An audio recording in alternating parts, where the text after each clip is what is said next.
Retour dans votre émission Envie de sortir, cette fois-ci direction Chaours pour la foire du 1er mai. Bonjour David. Bonjour. Alors la foire du 1er mai à Chaours, c'est un peu une institution. Est-ce qu'on peut rappeler un petit peu son histoire, le contexte de cette foire ? Oui, il y a plus d'une vingtaine d'années, ça existait. Dans le temps, ça s'appelait la fête du muguet. Et il y a 9 ans, on nous a sollicité pour éventuellement reprendre... Avant, c'était une brocante. Et nous, on a voulu reprendre effectivement la brocante, mais tout en organisant la foire, en nous rappelant ce que c'était cette foire quand on était jeune. Et du coup, nous voilà arrivés à l'étape ultime à une semaine. Et l'événement va être prometteur cette année.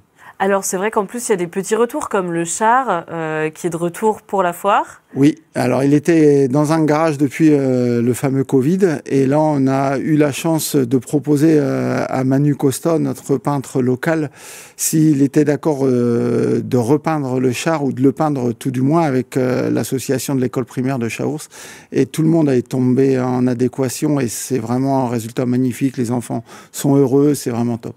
Et donc alors tout au long de cette foire, de 10h à 18h, c'est le 1er mai, donc c'est jeudi 1er mai, il va y avoir des animations. Oui. Ça va être quoi à peu près le programme sur la journée ? Alors on a plusieurs animations, dont une qui est symbolique pour nous, qui est le sculpteur qui va venir sur place sculpter du coup une œuvre de bois et qui va être mis en lot unique dans une tombola où la totalité de la somme sera reversée à l'œuvre des pupilles. C'est les orphelins des sapeurs-pompiers qui nous tient à cœur.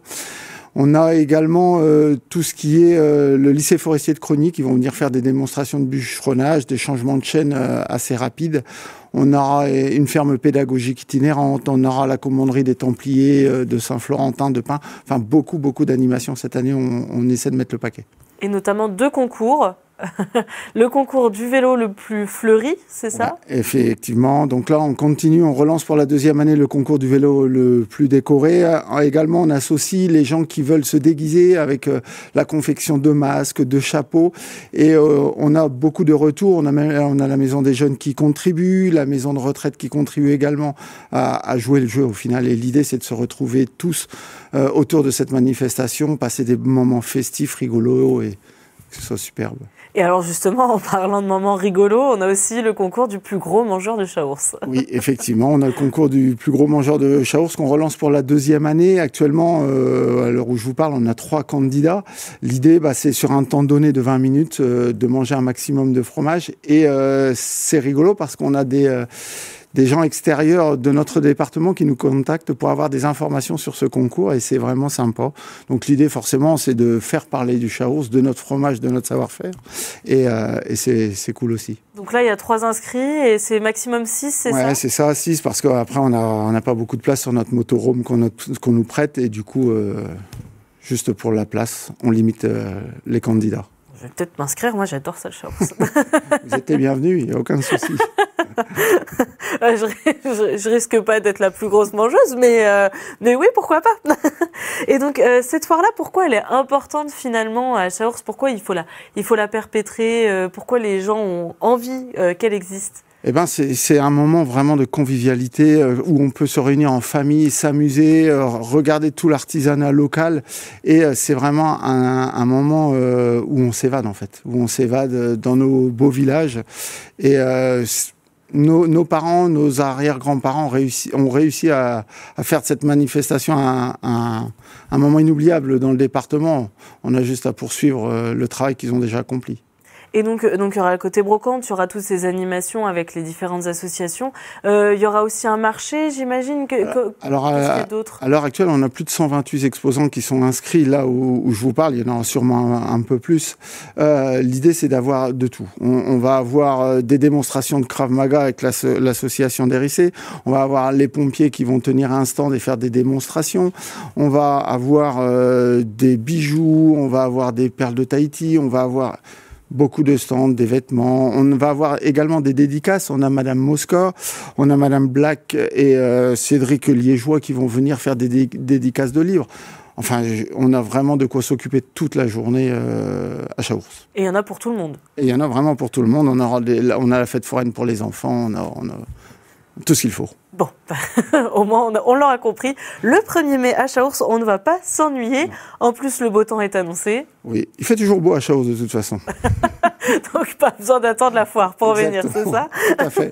Merci beaucoup David pour Merci cette précision.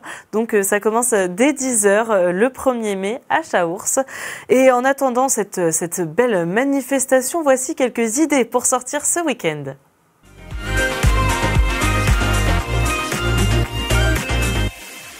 Rendez-vous à l'espace Didier Bien-Aimé de la chapelle Saint-Luc ce samedi. À 20h30, le groupe Rodina enflammera le public avec son concert de samba brésilienne. Samedi et dimanche, direction Le Cube à Troyes pour la 3e édition du Salon de la moto. Stunt, exposition, vente d'accessoires, les passionnés de moto ou même les curieux en prendront plein les yeux, notamment avec les démonstrations données par Sarah Lezzito, championne de moto.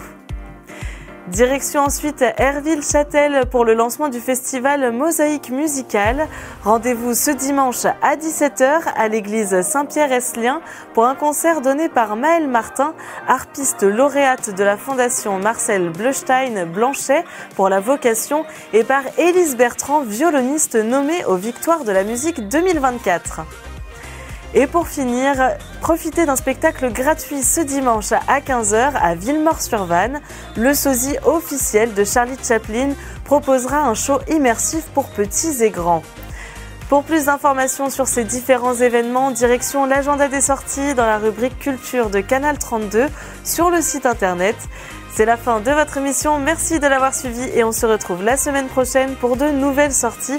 En attendant, passez une très bonne soirée sur Canal 32.